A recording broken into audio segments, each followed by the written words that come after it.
When we talk about salawat, many of us think of it as something simple, something familiar, something we've been doing since childhood, a phrase we recite after the adhan, or at the mention of the Prophet letter F DFA, or at the end of our DU letter to BF A Macron letter to B. And while it is asterisk simple, it is never small. To truly understand salawat, we need to pause and reflect on what is actually happening when our tongues say asterisk Allahumma letter 1, E6, 3 ALLI letter 2, BFAL A Macron MU letter 1 E2, 5 AMMAD asterisk. Because this is not merely a cultural habit, and it is not just a recommended phrase among many others. Salawat is a divine act of worship that Allah Himself initiated. Allah tells us in the Quran that He and His angels send salawat upon the Prophet, letter F, DFA, and then He turns to the believers and commands them to do the same. Think about that for a moment. This is one of the very few actions where Allah explicitly tells us that He is already doing it. Before you ever sent one salah upon the Prophet, letter F, DFA, Allah was already doing so. Before any angel praised him, Allah elevated his rank. And then you and I are invited into that sacred circle, not because Allah needs us, but because we need the blessing that comes from joining it. So what does salawat actually mean when we send salah upon the Prophet, letter F? DFA, we are not adding to his honor in a way that he lacks. Allah has already perfected his status.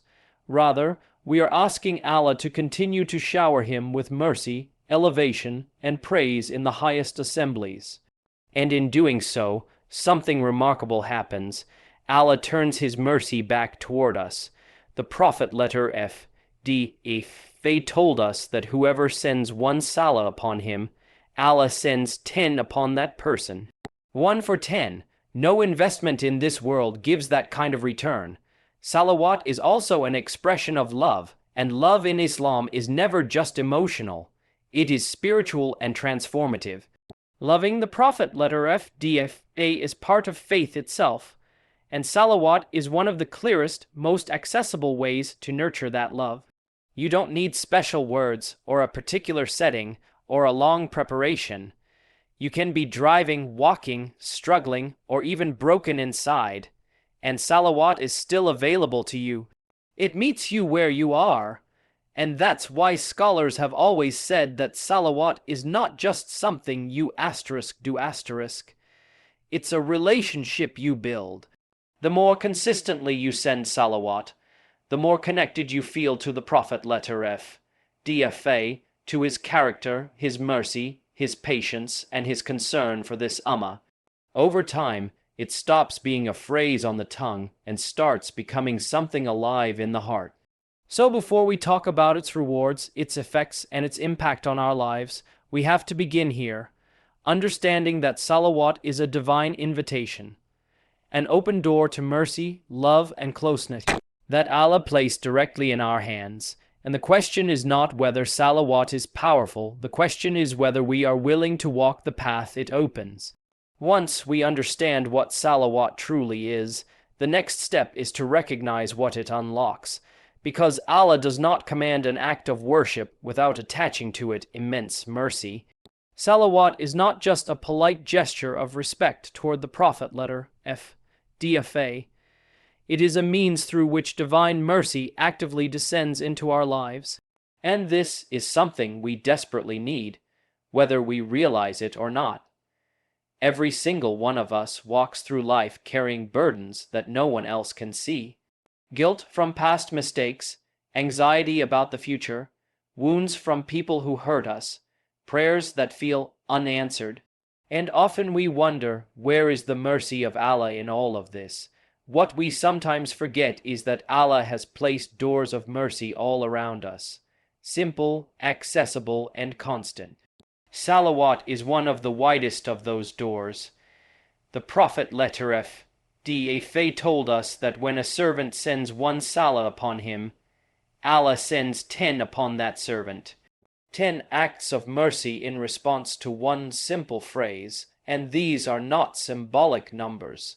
Each salah from Allah carries forgiveness, relief, elevation, and care. It is mercy that reaches into places our own efforts cannot reach. Mercy that cleans what Tawbah has already softened. Mercy that fills gaps left by our shortcomings, and notice the beauty here. Salawat is an act that benefits you immediately. Your DU letter 2B FA Macron letter 2B may take time to be answered. Your patience may take years to bear fruit, but Salawat brings instant mercy. The angels respond, the reward is written, the heart is lightened even if just a little, and sometimes that little is exactly what keeps a person going. There is also something deeply comforting about how Salawat works in moments of weakness. When you don't have the strength to make a long DU letter to BF and Macron letter to BE. When you don't even know what to ask Allah for, when words fail you, Salawat still works. It requires no explanation, no emotional clarity, no perfect mindset. You simply send peace and blessings upon the one who is sent as a mercy to the worlds. And mercy finds its way back to you. This is why scholars would say that Salawat is a cure for hardness of the heart. A heart constantly engaged in Salawat does not remain distant from Allah for long. Because mercy softens, mercy heals.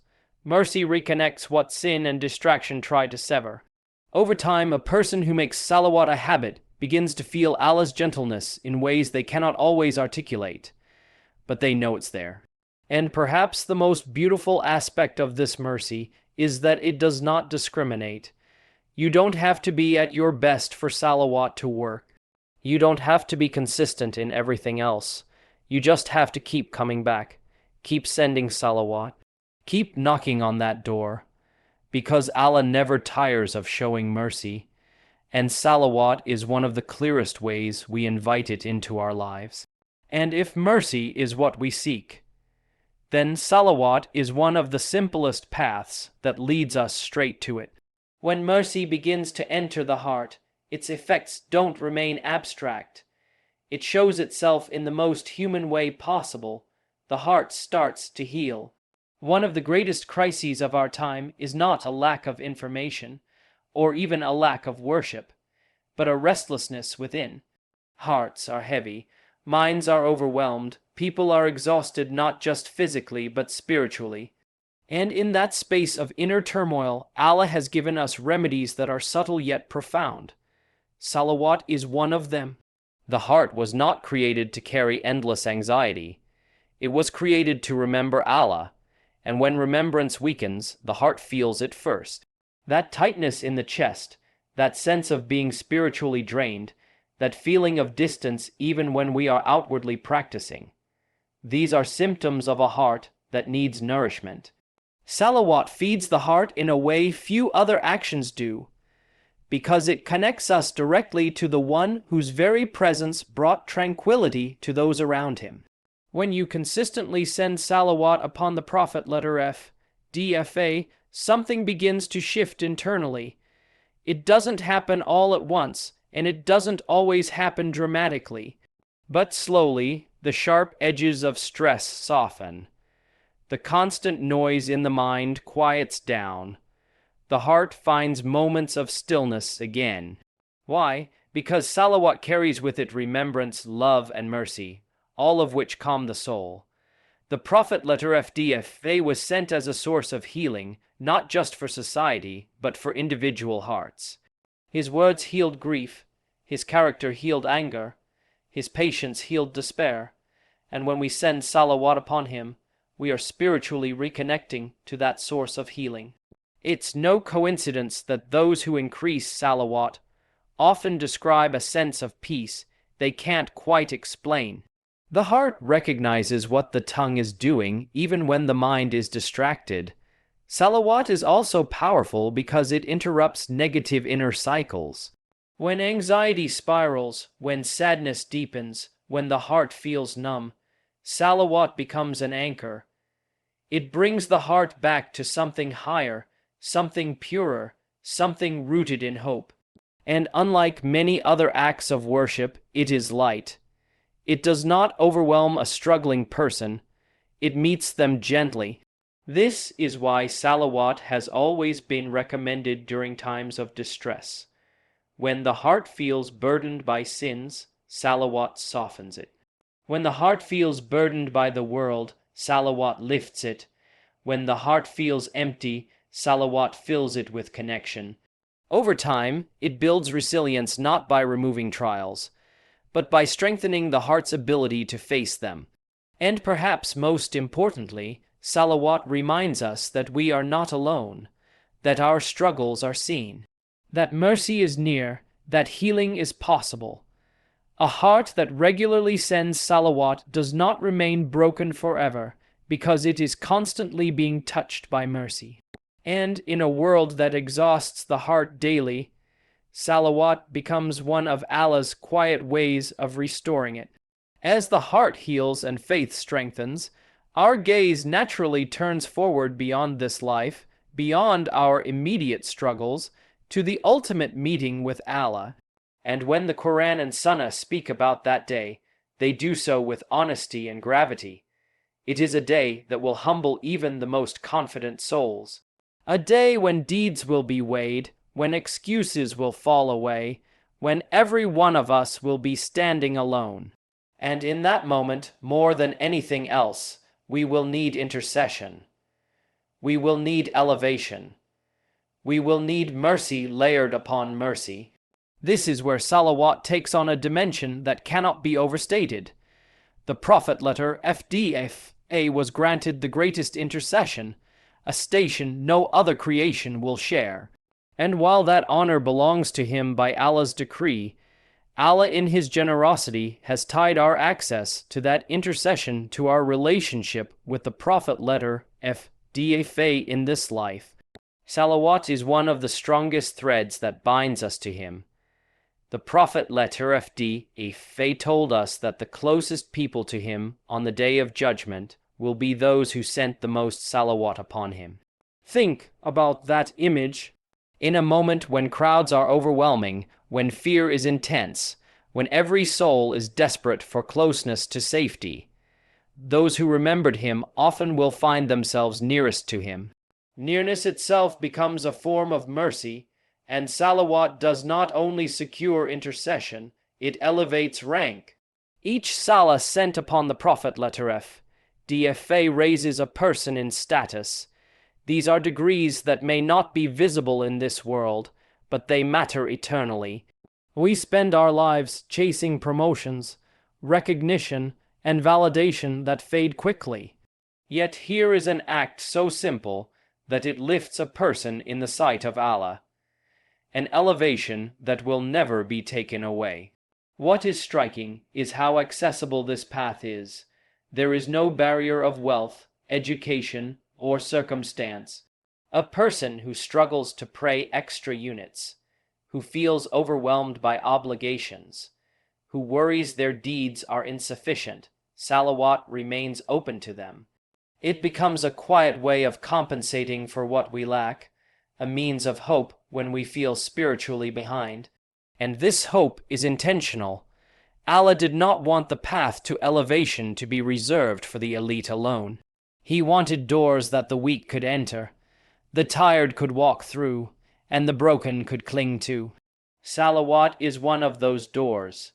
It keeps a believer from despair, because no matter how heavy the scale of sins feels, the tongue can still move. The heart can still love. The connection can still be strengthened. When you reflect on this, you realize that salawat is not just about reward. It's about assurance. Assurance that the Prophet letter FDFA knows his ummah. Assurance that love shown in this life will not be forgotten in the next. Assurance that Allah has provided us with means of nearness long before we reach that day. And if elevation and intercession are what every soul will desperately seek, then salawat is among the wisest investments we can make while we still have time. One of the greatest misconceptions about acts of worship is that they belong only in specific moments after salah, inside the masjid, or during clearly defined spiritual times. But some of the most powerful forms of remembrance are meant to walk with us through the ordinary rhythms of life. Salawat is one of them. It is not confined to a schedule. It is meant to be woven into the fabric of our day, quietly transforming moments we usually overlook. When salawat becomes consistent, it changes the way a person moves through life. Mornings begin with intention rather than haste. A few moments of sending blessings upon the Prophet letter DFA before stepping into the day grounds the heart. It sets a tone of calm, of remembrance, of purpose. And as the day unfolds, with its deadlines, interruptions, and pressures, salawat becomes something we return to, almost instinctively. In moments of stress, people often reach for distraction, scrolling, complaining, internalizing frustration. But when salawat is a habit, the tongue turns to it naturally, and in doing so, stress doesn't disappear, but it becomes manageable. The heart stays anchored, the reaction softens, barakah enters moments that would otherwise feel chaotic. This is how salawat transforms daily life, not by removing challenges, but by changing how we carry them. There is also a subtle discipline that develops through consistency. A person who regularly sends salawat begins to be more conscious of their words, their reactions, their behavior. Love for the Prophet letter DFA naturally leads to imitation even in small ways. Patience becomes easier. Mercy toward others feels more sincere. Anger is checked more quickly. And this is not force. It's the quiet effect of remembrance shaping character. What makes salawat especially powerful in daily life is its flexibility. You can say it while driving, walking, waiting, or working. It fills the gaps of time that usually go to waste. And over weeks and months, those moments accumulate into something immense. A life that once felt spiritually fragmented begins to feel whole again, because remembrance is no longer occasional. It is constant. Consistency also turns salawat into a shield. When sins present themselves, remembrance creates hesitation. When the heart is tempted toward heedlessness, salawat brings awareness. It doesn't make a person flawless, but it makes them mindful. And mindfulness itself is a form of protection.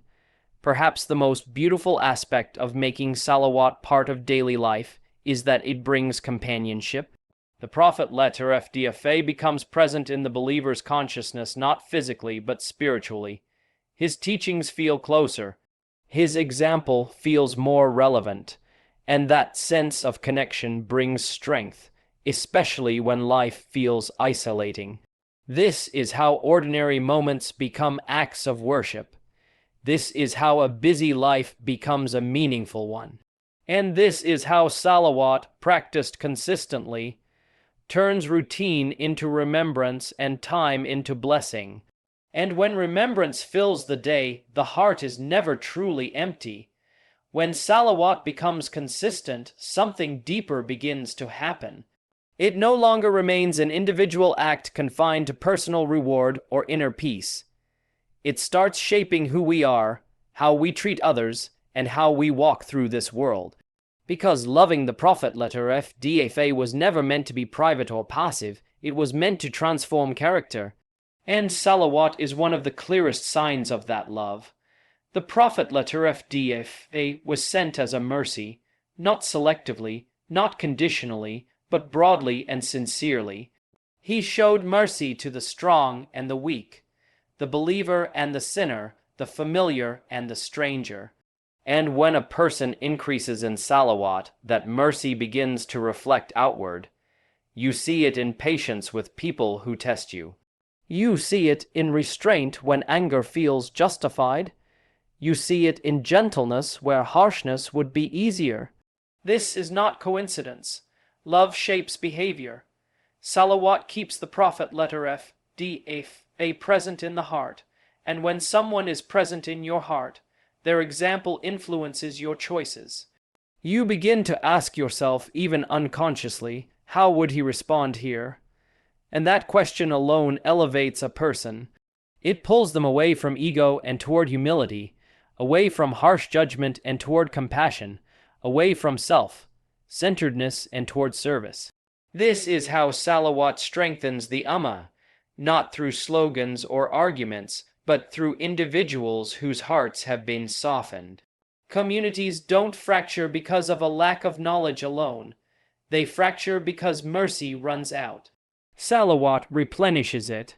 A person who remembers the Prophet DFA frequently is less likely to dehumanize others, less likely to reduce people to labels, less likely to forget that guidance was always paired with kindness. And this path of mercy is not dramatic. It doesn't announce itself loudly. It shows up in small, consistent choices, choosing forgiveness over holding a grudge, choosing sincerity over showing off, choosing empathy over winning an argument. These are the quiet victories that build righteous communities. These are the fruits of loving the Prophet DFA in a real, lived way. There is also something deeply unifying about Salawat. Across cultures, languages, and backgrounds, Muslims may differ on many things, but Salawat brings hearts back to a shared love. It reminds us that before our differences, we are a people connected to one messenger, one example, one mercy. And that reminder matters, especially in times when division feels loud. Walking the path of mercy does not mean weakness. It means strength guided by faith. It means standing for truth without cruelty. It means holding principles without losing compassion. And this balance is exactly what the Prophet DFA embodied and exactly what Salawat helps us internalize. In the end, Salawat is not just about what we say with our tongues. It is about who we become through repetition, love, and remembrance. A person who truly walks this path begins to carry mercy wherever they go. And when love for the Prophet DFA lives in the heart, mercy naturally follows in every step.